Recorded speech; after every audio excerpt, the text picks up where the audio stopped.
Today's webinar is the Philosophy of Coworking 101. We are welcoming a panel of presenters who know this work and work culture movement as both advocates and actual co-work members. We'll begin by introducing Billy Rue and Chris Cooley, co-founders of Evelo Agency, which caters to innovative organizations that are looking to make a transition to open work practices. Evelo produces measurable results that minimize the risk of implementing co-working and open work concepts. Billy Rue is the Chief Executive Officer of Evelo. For nearly 30 years, he has maintained a passion for bringing new ideas to market, from concept to commercialization. He is an experienced business developer, a serial entrepreneur, and an influential leader with a proven track record of identifying market opportunities, starting up and sustaining operations, and achieving revenue growth. Tapping his instinctive market acuity and leveraging practical experiences, Billy combines both strategic thinking and operational expertise to advance organizational goals. Chris Cooley is the Chief Innovation Officer, and for over 10 years he has been a top voice and leader in the global co-working and open work industries. Chris has traveled the world and gained firsthand knowledge of many unique co-working models and has co-created multiple successful, sustainable co-working spaces. He uses his knack for innovation, background in human design, and unique collaborative approach to identify your unique market opportunity while creating customized engagement techniques for your personal and target demographics. We are also pleased to be joined by Barry Strauber, visiting lecturer in RIT School of Communication and a 30-year-plus veteran of the advertising industry. Barry is also a co-founder of Carlson Cowork, a 16,000 square foot co-working space here in Rochester. Carlson Cowork is an ecosystem for the entrepreneur and entrepreneurial spirit. Barry has enjoyed a successful advertising career working for agencies such as Young & Rubicam, Saatchi & Saatchi, Della Femina, and Draft FCB. More recently, Barry worked at Partners in Napier for 12 years as Vice President of Agency and Creative Services. He is also founder and owner of Rising New York LLC, a branding and marketing agency, and a pioneer in the virtual network model for serving clients. Rising has a national network of over 300 diverse specialists from which to cherry-pick a team solution just for you, developed by the best possible talent that perfectly fits your needs. So, a warm welcome to our panel, and now we're going to turn it over to our three experts. Good morning. This is Billy Rue, and as mentioned by Lydia, I'm the CEO of Evelo, and we're a team of specialists who help to elevate organizations by instilling sound, open workspace etiquette. We provide essential industry resources for implementing best practices for executing successful open work concepts. Our team structure is comprised of myself as the Chief Executive Officer and Chris Cooley, my partner, as the Chief Innovation Officer. We also have listed today several of our team members. Jennifer Burns on the far left is in charge of our analytics and research. We have Mr. Craig Talmadge. Craig is involved in our community development. And then to the far right, David Simon is our International Relations and Public Affairs Director, and Doan Kale, who is the founder of an IT company and our IT specialist. Our executive team, consisting of Chris and myself, Chris as the Chief Innovation Officer, his roles include point of contact for co-working specialists and any kind of logistics. Chris is also involved in brand management, supporting his background, community development, and external voice for the co-working experience here at Evelo. Chris and I both are defining and managing the culture internally and externally as well. My roles include point of contact for any kind of business expansion, contractual negotiations, financial management, projections, cost analysis, as well as internal training. Hi, I'm Barry Strauber, School of Communication at the great, awesome Rochester Institute of Technology. I'm a professor here. I'm coming from a perspective of being the founding member of a local co-working space called Carlson Cowork. and I've done some research. I've done some research while here at RIT on the community being a value of co-working. But I think my perspective that I will probably bring to the conversation is the idea that if you look at it from the example of a great culture at a company and you understand that the mindset and the responsibility of that idea of everyone being in that in the same sort of mind frame and in the same sort of mindset of understanding what it takes to become a great culture, and in this case what we're going to talk about, what it takes to become a functionally valuable co-working space, means that membership means a lot. It's a responsibility. You go in with that sense of like, does this fit me, does this not fit me, does it deselect certain people and select others?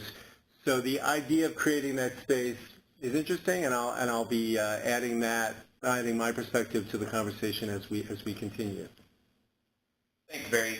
This is Chris Cooley here. I'm going to dive into the bulk of the presentation. I'm the Chief Innovation Officer, as was mentioned a couple times, and I do want to make a note today and say that we just so happen to be having this conversation on National Coworking Day. Yay, right? We started out really well, didn't we? So first things first, and we're going to talk a little bit about the details of what these words mean, because this industry is very new when it comes to mainstream. So we really take pride in being able to define our own internal definition for open work and co-working. So we look at open work as a whole, right, as an umbrella, and co-working as a piece of that execution. So open work in our world is modular, flexible, and activity-based team configurations that achieve this greater degrees of efficiency and cost optimization. So you can think of this more like a corporate or organizational level, but then the result is obviously here to achieve peak participant performance, whether they're employees, staff, or even management. So co-working is slightly different, right? And there are a lot of people out there talking about co-working. We appreciate all of them, and we happen to have our own definition of the term. We can go back to the word co-working and co-workers, and really what people tend to think of is the people who I work next to in my job, right? So this is a different movement. We'll get into the kind of timeline of this in a little bit, but we define co-working as a community of people, a really clearly outlined community of people, something that's internally defined, and Barry talked a little bit about culture. That's a critical component to this, but people who achieve greater degrees of efficiency and connectedness utilizing these shared amenities and flexible spaces. Now, another thing that we teach and work on, especially with our clients, is that think of this as a virtual or physical space, but it's definitely some sort of a space. Okay? The goal of this presentation is all information designed for the listeners, and I want to thank all the listeners for being here. It's designed to empower you, the listener, or people who are here today, to explore new opportunities, expand your business, and potentially even personal perspective, and inform you about the future of open work and co-working. Where is this whole thing going to go, or is trending? So who's going to benefit from this? We look at users, leaders, and also backers. These are, users would be members, people who want to be members or who already are members of co-working spaces or open workspaces. We're talking more about co-working today, so we'll focus on that. Leaders, these are community builders and people who are or want to build communities, co-working communities, and also the backers. These are the investors, developers, or owners of co-working spaces, or people who want to be that. So if you're any one of those three people, definitely hang on, because we're going to talk about all these pieces. So our first poll question, and there's an interactive thing here. So what interests you most about co-working, right? Is it learning more, becoming a member, opening a space, sustaining an existing space, or even growing an existing space? We're just curious, and that's something that we can obviously cater the conversation to once we do more of the Q&A at the end of this. So if everyone will just take a moment, on the side of your WebEx screen, you will see that poll is open right now, and please enter your response. You can do it. So we're going to, you want to wait a couple minutes? Well, it looks like you're just about finished. Cool. Oh, And we have a lot of people who are, I think, dipping their toe into the idea of co-working for the first That's time. it. And this will be very helpful for all It's the a dipping toe stage. Excellent. Couple people interested in opening or keeping one going, which is good. So, great. We'll touch on all those things. Thank you for your participation. We're gonna move into a bigger picture here. This is the overview, the meta picture of the co-working industry. So we'll start way back in 2002, right? This is where the story begins. This is right around the point, and you'll see on the side of this chart that we have the oh no section and the yay section, right? So the oh no section is kind of there's a need, and we're finding a fulfillment for that need. The yay is the need is fulfilled, and we're moving into some sort of elevation in this industry. So the first part is that this technology starts to really make advancements, right? And really, if you think about the future of work and the way people are working, it really is all based on technology. The fact that we can work pretty much from anywhere in the world. I mean, we're doing a webinar right now, and people are listening from all over, right? So the fact that I can work from my computer and be anywhere and work for a company in Shanghai or London or New York or LA, wherever, it starts to expand this opportunity. So what happens, though, is that when people start to work from home or in coffee shops, they're in these silos, right? This is all against human nature. And actually did a TEDx talk. If you look up TEDx, Chris Cooley, you'll see that we talk a little bit more about that human nature and the root of all this. But, hey, let's face it, remote workers are starting to be lonely and uninspired in siloed. I mean, I think everybody can kind of relate to that, right? The moving up the scale, getting connected, right? So this 2005 is when the first official co-working space opened its door. Depending on where you read, you can go for a little bit further back, but that's kind of where the industry actually today is the celebration of that day, right? So this becomes renting a space, sharing amenities, like-minded people, but it basically covers the rent, right? The whole ideal here is that we're participating together, we get out of isolation, and we can better ourselves as a group and as a connection point. So next is we move into like 2008, right? This is where the co-working industry starts to gain attention. These small little models are starting to get a little bit bigger. Even more people are working remotely, and more people are starting to hear about this whole thing like co-working. So the whole thing here is let's rent out these vacant spaces, right? We're starting to move into more of a real estate model where people are working remotely. The places that are launching are starting to ride the popularity of this co-working and make some money at it at the same time. So just preface with this, there's nothing wrong with that. This is a business. This is what we teach, right? Like make money and have a plan. And we'll talk a little bit about the fusion of that and culture in a second. And there are, let me interject here, Chris, there are quite a number of companies that have become very, very successful simply on the basis of saying, we'll rent a space and set it up, people come and leave. Absolutely, yeah. And I mean, that goes back even further. There's what we consider a shared office space, which is kind of, well, you have a key in your own office, and you have all the amenities of an office, right? But that is a purely real estate-driven model where people tend not to interact, right? There's a different need for that audience. WeWork, is that one? Yeah, we work sort of that grand sort of $20 billion valuation company right now. I think the thing, just to add to what Chris is saying, I think the thing with co-working now is that it's become sort of like with WeWork and some other places, a brand word or a brand name to sort of market. And I think what you have to look at now is really focus on the value proposition. Really look at whatever space you're going into and understand at whatever level that space is, local, brand, or worldwide, or nationally, does it fit your specific sort of need? And then you sort of gradually try to break that down because, co-working has become the catchphrase that attracts people, but the value proposition totally another sort of realm of stuff that you have to investigate and get into. Lydia, you really nailed a great point here, which is there are, and we've outlined 10 different kinds of open work models, right? Co-working, real estate co-working, community-driven co-working, shared offices. So WeWork fits into one of those many models, right? All serving a need for a particular type of target audience, right? And that's where this whole thing blew up. And so thank you for teeing up 2010. Glad I could help.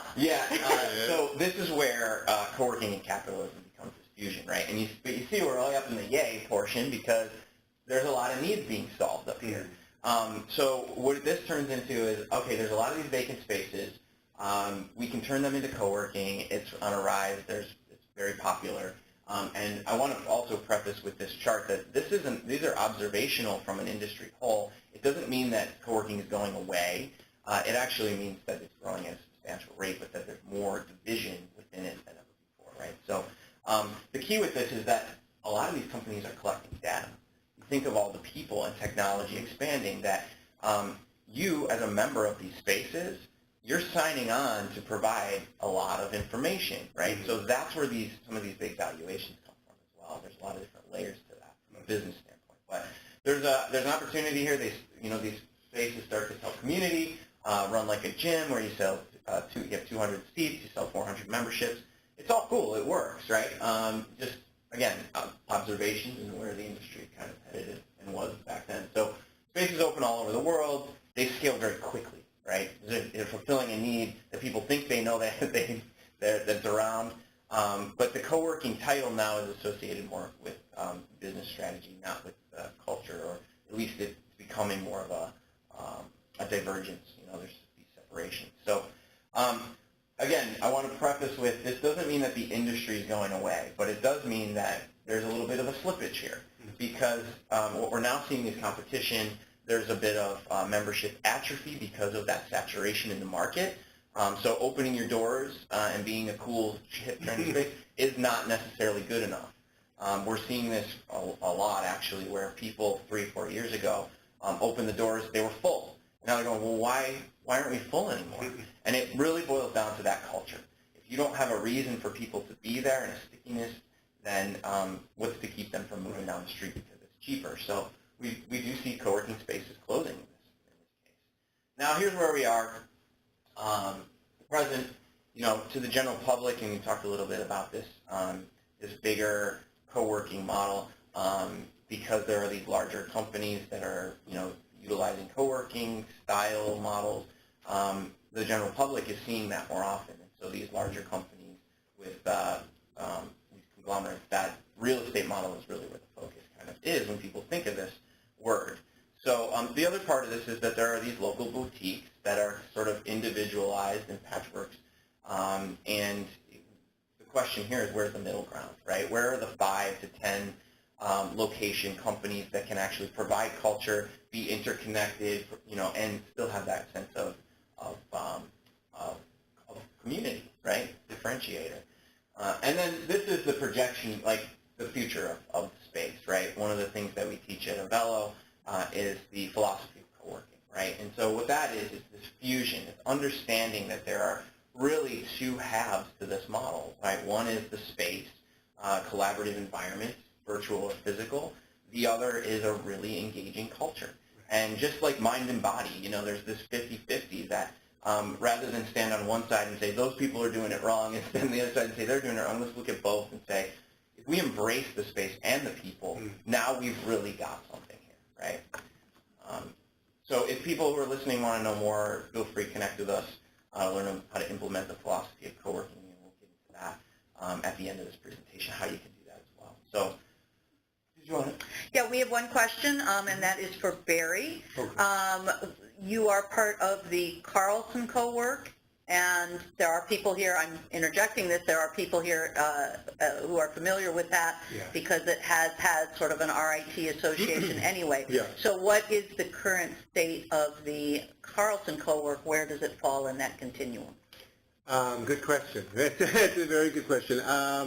I think there's a lot of thinking now at Carlson in terms of looking at it from more of the cultural, more of the value proposition to the individual.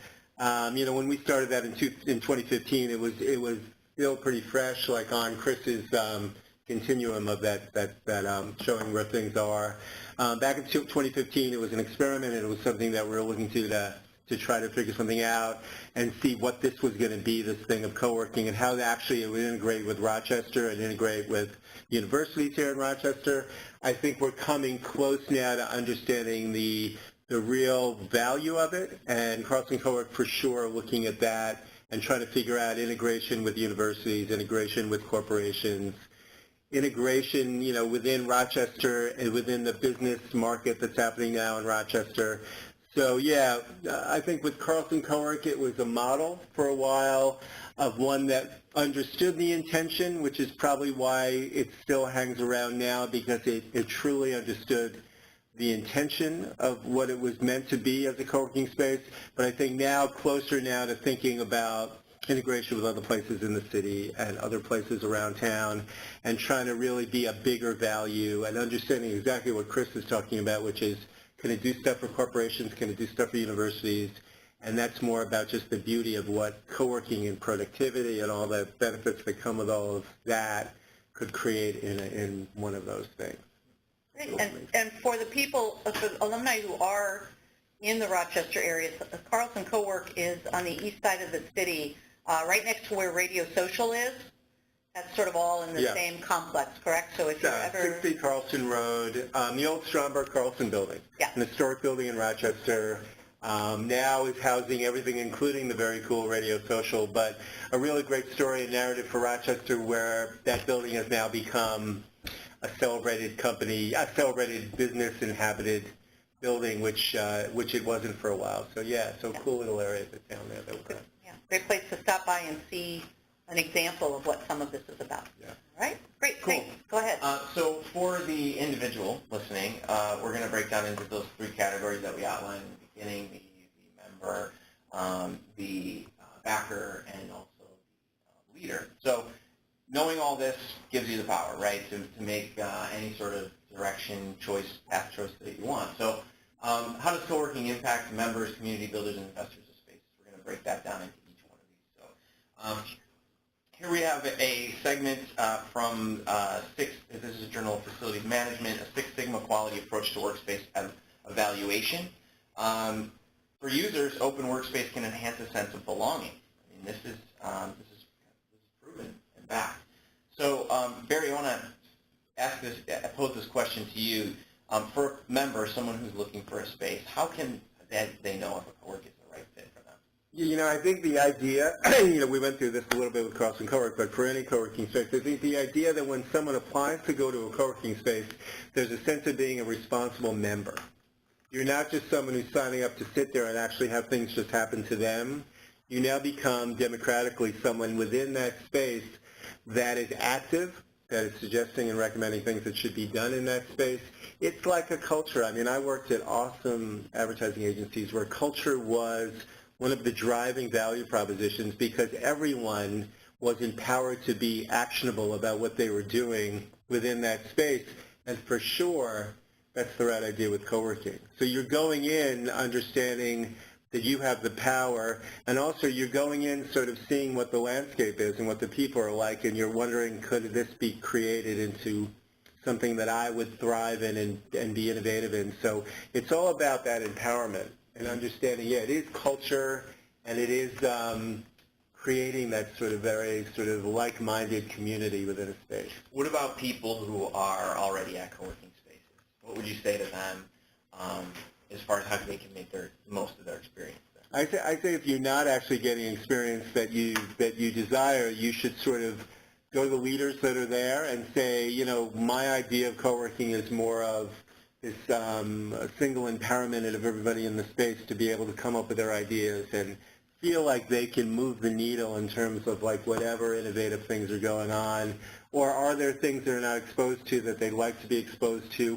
I mean, everybody talks about the innovative sort of sense of how that drives co-working, but if you're not in a space that sort of creates that opportunity all the time, then you need to sort of call out to whoever is leading that place and say, we need to sort of look at this and create a little better sense of it. That's what, Chris's company, that's what these guys do so well, is they examine that and they look at that and they sort of understand the drivers that will make everyone sort of maximize their experience and liberate whatever promise the additional promise they have to do better and more innovative work by being in a place that sort of creates more of a democratic, like in one equals all. We just want to be able to sort of all work together and create a really special place.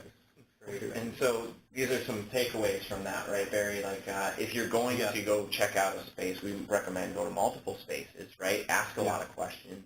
Have you developed a culture? Do you have a mission? What is it? And figure out how you can align with those the other people there, or at least the model that you're interested in. And then, do trial runs. Go to one, see if you can hang out in the space for a little while, and participate fully, right, to your point, which is if there are other opportunities within that space, try them out and make the most of that, right? So we do have one question coming in too. Is this similar to a maker space? Is that another type of model, Correct. or what's the comparison? Yeah. So a makerspace would be a sort of more defined version of a cowork, right? Where in a makerspace, there are tools, there are shared resources for creating things, being an inventor, right? Like, so you've got robotics and woodworking and all kinds of those shared amenities, which is really the same. I mean, we qualify coworking as, at least right. There are different tiers, obviously, but the amenities are important, and that's what ultimately defines something like a makerspace. Right? Make sense? Yeah. Cool. So for leaders, these are people who want to potentially launch a co-working space or community, right? And this comes from Corporate Real Estate Journal, Changing Dynamics of Corporate Real Estate, the Rise of Co-working Spaces, right? Movements to open workspace environments must not occur lightly. I mean, this is a real calculated launch, and this is a quote that obviously highlights that. Organizations must make such moves carefully, not to be trendy or fashionable. There's a sustainability to this whole thing, and that's something that we really want people to understand before they go ahead and cash in their 401k and rent out a space, right? We've seen that happen, and it can be really dangerous, right, without actually walking through what you really want to achieve. So these questions are for Billy. Billy, my man, happy to hear from you. So manager, creator, how can a co-working space get more members, right? Okay. I think we've addressed it both through Barry as well as Chris. The co-working spaces themselves need to focus on their space as being a business, and as such, you need to instill a sound culture, which we've heard several times go around the table here. By that, when you start a business, you identify a mission, a vision, which translates into a culture for your business. But as such, you as the founder, the leader, working with your management team, you need to be able to incorporate that and live and actually talk the talk, as we term it. And that allows for the development of a community, which therefore transcends into the collaborative portion of what co-working is about. This open plan format is designed to be creative for everybody that's utilizing the space itself, no matter whether it's a specialty such as attorneys, for example. Chris and I have worked on a couple of projects where there's just attorneys that are all looking to work together, but to collaborate. And now we've also found within that space, I'll just stay with the attorneys for a second, we found that they're not jousting for business, they're not being very protective of their own specialty, but they're more involved with helping each other grow their businesses. And that's what the aspect of co-working is all about. You have to live your culture, and you got to lead by example. And I think the big thing where a lot of companies go wrong is that they don't look at it as a business and take the necessary steps to create a sound business. What they do is they use the adage of being able to go, they have a space that's available, they're getting a good price on it, so they're going to go and say, okay, now we're going to open this up, tear down some offices, put in some desks, and people are going to want to come here and work. Well, what we have found in our experience over the last 2.5 years at the Evelo Agency is that does not create sustainability in any way. It creates more turnover and more havoc. I think the big thing up front, the takeaway that I would like to mention today is do your upfront scoping, do your demographics ahead of time. Have meetings where through social media you can invite people to come and to actually talk them through your idea and your concept about co-working and get their buy-in. Chris and I, when we go around with our clients and we work directly with them. We don't act as consultants, which we just give our advice, hand over a report and say, this is how you do it. We get involved and we fully get submersive into the projects, because what happens at that point is that you're beginning to instill a culture and building a community without really having to actually fund that. And some of our larger larger projects in Miami, for example, in Wichita, Kansas, are two that were recent projects for us. Those owners, they had a space. They wanted to open up a co-work within the space itself, but what they did first is they had these little meetings, okay, where they brought in members from the community, and quite frankly, they came up with new creative ways and ideas of opening their space. It's kind of like when you get a room full of people that are like-minded with regards to what they want to build in a community, they share new concepts and ideas, and they flourish and they grow into what we term the return on the investment for the owner of the space. Yeah, it's great too. I mean, you mentioned this trend toward like specialized co-working spaces, right? Like attorneys or artists and things like that. But it's not enough to just say this is for attorneys.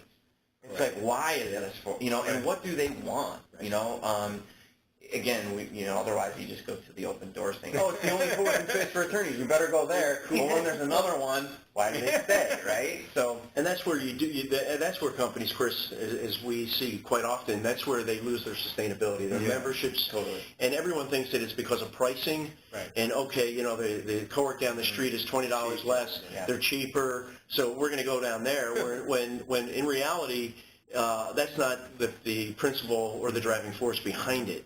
And if you sit people down and you really talk to them very candidly, people will share this information with you before you invest. And to Chris's point, cash in that 401k. Yeah. Takeaways, right? If you're a leader, it's live this defined culture, right? Be the culture, the heartbeat of the community. If you're going to have a community, if you're not going to have a community, just define it. That's part of your culture, right? So then there's that lead by example, get the buy-in first, like Billy mentioned. There's, business 101 is MVP, right? Minimum viable product. Right. So rather than drop $100K on a build-out, maybe you want to just spend some time and talk to people. Yeah. And that's a good point, Chris, because we've seen some spaces that open up very small with maybe only 2,000 square feet, but because they do the necessary upfront scoping, they work on the community building of it, the culture of it, and they're totally invested in that project, we often see them growing into larger spaces. So it's kind of like that slow growth as opposed to that rocket jet trajectory that we all know in business. It's not sustainable. It doesn't work. It doesn't last. We have a question coming in. The question is there industry data on the percentage of people who move into a co-working space and stay for an extended period of years versus people who use it as sort of a temporary move-in, work while you need it, and leave environment? There are some numbers globally, but not very many. Correct. And this is, a lot of people call us and say, the real estate developers, and they say, how can I find out if this is going to work? Like, where do I get numbers, right? And we say, well, you have to create them. The industry's still very young, so these numbers are really, at this point, coming from just a couple sources. And we're still trying to collect more data to say, okay, that's nice that it's coming from one source, but let's get a more overarching understanding of this. So the answer is you can find some information, but just be aware that it's not coming from a huge pool of metadata, right, or metrics. And is that short-term kind of real estate environment, is that one of the models that people are using? So let's say you have employees who need to be at a city location for a year or 2 years. Is that the kind of place that a company might say, let's set them up in a co-working space? Yes, that is a very big part of it. You see that model growing on a daily basis because of, as Chris had mentioned, and Barry as well, the fact of the remote workers. So there are a lot of companies that are reaching out. There are some co-working spaces designed specifically and gearing themselves for those companies, for the influx, whether it be a month, 2 months of some of their team actually working within a particular city or a particular county. So we are seeing some of that happen as well, and that is part of a model. And if there are companies that are thinking about that, I would tell them to reconsider. Because if you really think about what's possible from a company-wide standpoint, if you're a large organization, you should probably consider an open work model within your company, right? Because going out and it's not a great model for co-working sustainability if you're just taking in these companies here and there and they only work for 3 months. Well, what's that? How do you create long-term projections on that, right? If that's your business model. But if you're a company, you can actually instill and implement your own culture into some of your spaces. So rather than have your employees go somewhere else and, connect with a whole new group of people, which might be a value, but that you actually have these spaces designed within your organization, within your walls. And a lot of companies have vacant space, underutilized vacant space that they can turn into these more open work models. And Chris, to that point, though, we are seeing some companies that have come up on a franchising aspect of co-working that are catering specifically to what Lydia had said. And we're watching them closely, but to Chris's point, you're not sustaining. You're constantly having to find new clients, so it becomes more of a sales type of co-work than it would be sustaining and building a culture in a community. Yeah, it's not as sustainable on both sides. It isn't. It isn't at all. But they're out there. It's a service. Sure. It's a heavy lift. Big time. To have to keep renewing people to come in every year. It is. But there's one in particular that we know of locally that is doing that, and it's difficult. Very difficult to keep the space full all the time. But it's turnover. I mean, I do find just anecdotally that you talk to younger, this is sort of the co-working sort of idea. You talk to the younger generation coming up.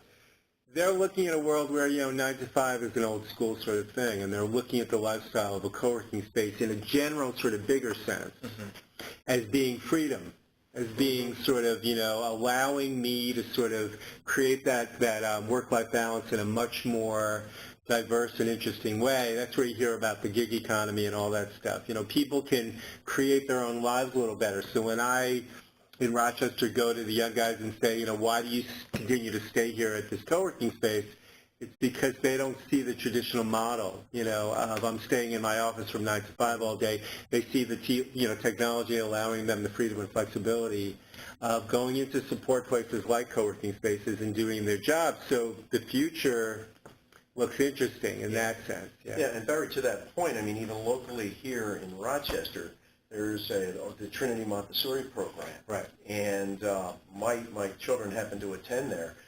And what we see is from pre-K to 6th grade, these kids already are being introduced into the open work or the open co-working concept. I mean, my kids, they have to work as a group, first of all, and then if there's a particular problem, they have to sit there and kind of work through it as we would term like a collaboration to be able to get to the end result. So I think you're already beginning to see from an academia standpoint that this is a wave. This isn't a trend that's happening. If these kids are being taught it and they understand it, as they begin to move into middle school, to high school, and into college, it just is going to be a very educational force that's going to be driving even the larger institutions, academic institutions, to make those types of changes. So this is something that Chris and I are seeing not only from the academia side, but also from the corporate side. Corporations are sensing that, yes, the millennial generation is really pushing the co-working and our thoughts about it, but quite frankly, the younger generations behind them are instilling that sound practice as well. Great. Totally. Did you have No, go right ahead. So I want to make sure there's time for Q&A at the end of this as well. We're doing it as we go, and we can talk about this all day long. So all great points. So as far as investors, owners, we pull this from Corporate Real Estate Journal, coming of age is demand for flexible workspace changing the office market, and it ties nicely into the last couple points that we've made here. So office market continues to change away from suite styles that uphold status, right? That's the cube farm. And it's now evolved into a much wider client-oriented delivery platform manifested in service-based co-working environments, collaborative hybrids, and outsourced managed workspaces. We already talked about that. We just did, right? So how can an investor figure out the return on investment for a co-work? We talk about doing demographic research, and Lydia, you asked, like, where do these numbers, someone on this actually asked the same thing. But we're talking about a more locally based demographic research. We know that there are franchise models. They can do analytics and say there's a green light, put it in there, but the reality is you're building a culture that doesn't align with the local sort of flair or vibe. You may have to shift your business model on the fly, right? So before the build out, and Billy mentioned this, do that research. It's something that we do at Evelo, these feasibility reports. We have our team that Billy mentioned early on. So all the resources are there. And then is co-working profitable? Yeah, of course it is. Like I know we're hammering it home, but it's so critical. Well, it's a business, Chris. Yeah, and it needs to be looked at like a business. And if you create a value, they'll definitely pay. That's exactly. The return's going to be there. Again, this is the philosophy of co-working, right? This is the culture is critical, the business is critical. Knowing that up front can be really helpful. So do the demographics, build the culture first, and then that timeline.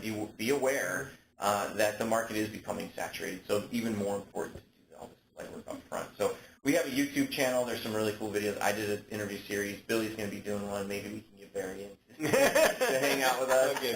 We also have one of our team members, Craig Talmadge, who is lead of entrepreneurship at Coworking and Smith College. And so he's been doing a lot of research that you can read into as far as like higher education and where this is going as far as like the elementary age kids and how that will be important in the future. So question, after all this information, I know it's a lot, right? Do the people on the call believe that co-working can bring value to their business? And maybe the answer is yes now, maybe it was no before, right? And that's, I think the answer was that most people are kind of exploring, learning more. So we're just curious if people see that. So yeah, if everyone can look to the side of their screen under the polling, you'll see your polling question there. See how many of you think, from what you've learned, that this is a viable opportunity. So Some yeses. There's a no. There you go. This is fun. This is like the horse You race. said no. I got my money on it. Whoever said no, call in right now. Wow. Cool. Yeah. Wow. So a couple people on the fence, not sure if it's really for them, but it looks like most people seem to feel that yes, there is some value. It's great. And I know that we answered a lot of questions, a couple of questions that came in throughout this. So we just want to make sure that if there are other questions out there. Yeah. So we do have one question. You mentioned early on that this is a global trend. What is different about co-working in the U.S. as opposed to other countries? Yeah. I don't know if you want to talk about our experience with some cultures. So it's very interesting to hear from other countries. We actually ran a virtual co-working meetup for about a year and a half, and we had 75 members, 22 countries represented. So it was a vast experience in understanding the differences. In the U.S., we base our business heavily on business and capitalism, where some more socialist countries maybe don't necessarily jive with that whole philosophy, right?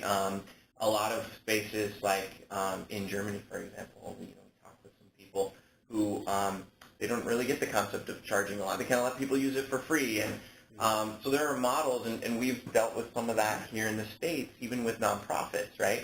A nonprofit, in our mind, in the U.S., should still have a sound business backing to make money, right? Otherwise, you're not going to be around for very long. Right. There's different models of that in different countries. The other thing is that we know a lot of people who come from the U.S. and talk about business development and co-working development to other countries, and we've heard this feedback from people who have been in the audience at some international conferences, that the first thing that comes out of their mouth is, well, I didn't even have to go to school, or I just started a business out of my garage.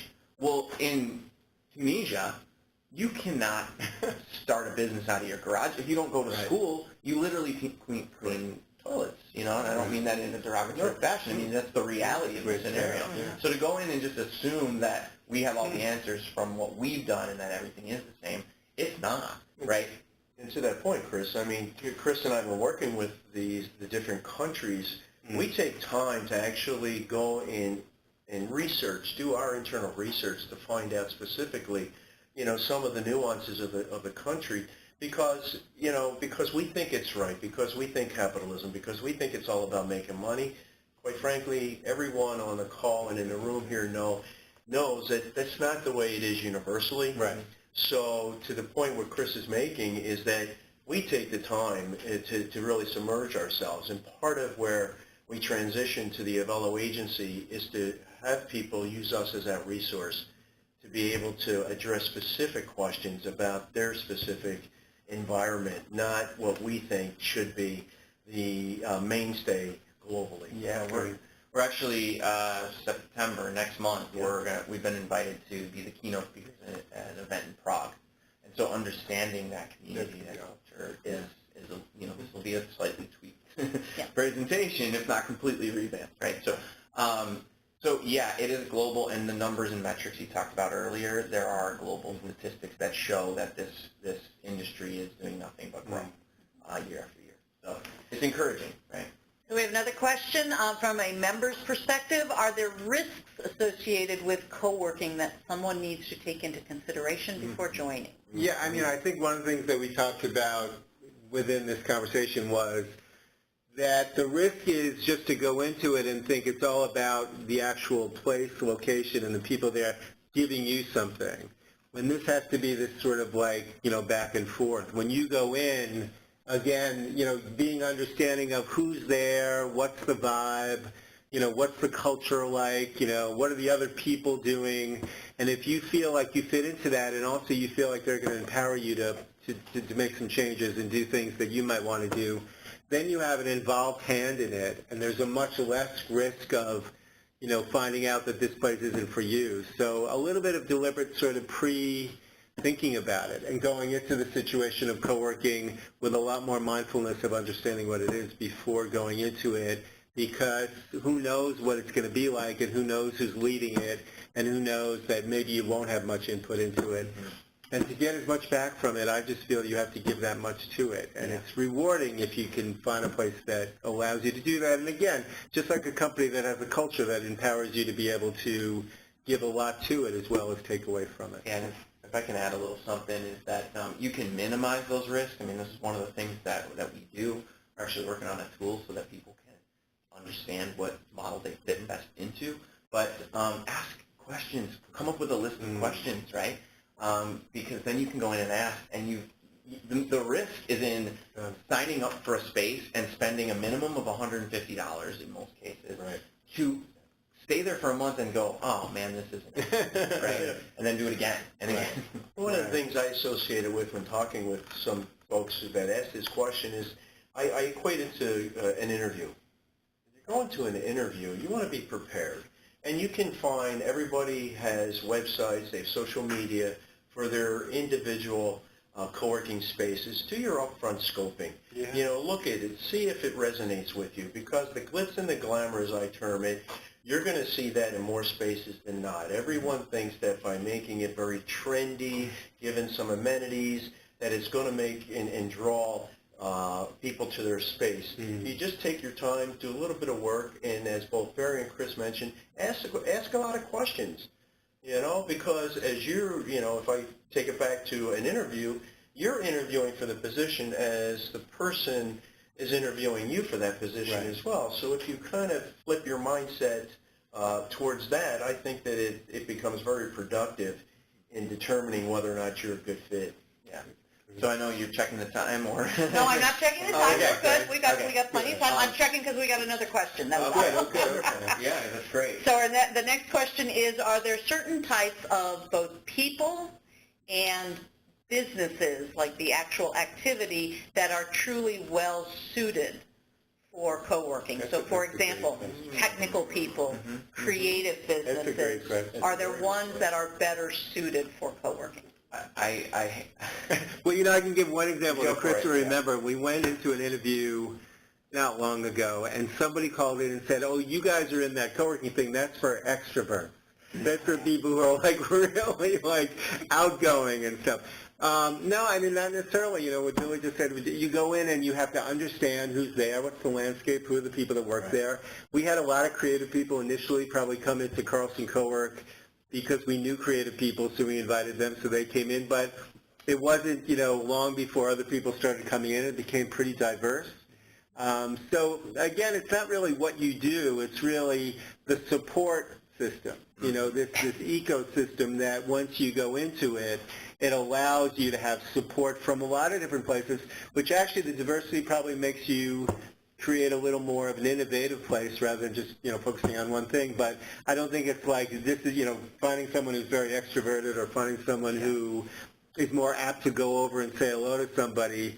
You have to figure out, just based on, how you are as a human being, what you want, and then, like Billy said, ask a lot of questions and make sure you're entering the right place. I'll plug another based on the extrovert comment. We actually have people that have come up to us in spaces that we've launched, and a couple weeks, or usually it's within a couple weeks, people who are self-proclaimed introverts that walk up and say, "I don't think I'm an introvert," and it's so that 180. And this is a social thing, right? And that's been built up over time. It's like we've isolated ourselves, and society, has created these silos, right? Mm-hmm.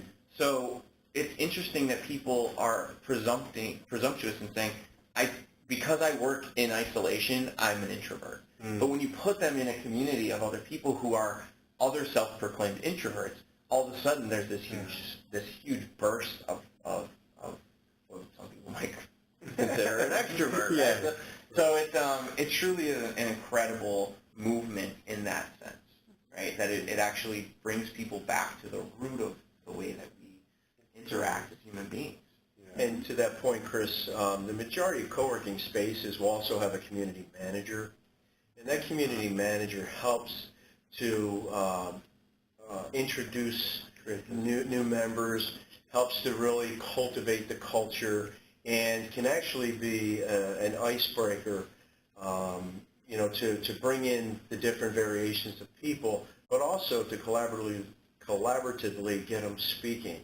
And there are things like lunch and learns that become very effective within these communities as well. Mm-hmm. I flipped through a couple slides quickly here because I didn't know how much time we have, but we had a poll question. I don't know if it's necessary to pull it, but we can if we want. Is there more information based on this presentation that you need to know based on what we covered? If people want to vote on that, that's totally cool. Yeah. And we will have the opportunity, with all of our webinars, if you are interested in sending questions directly to any of the presenters, we will field those for you and pass them on. Yeah. One last question that we do have, going back to the question of risks. So are there different financial models for members in different co-working environments? So for example, is it simply a pay for the space but then become part of the community, or are there cases where the members are actually co-owners of the co-working? Yeah.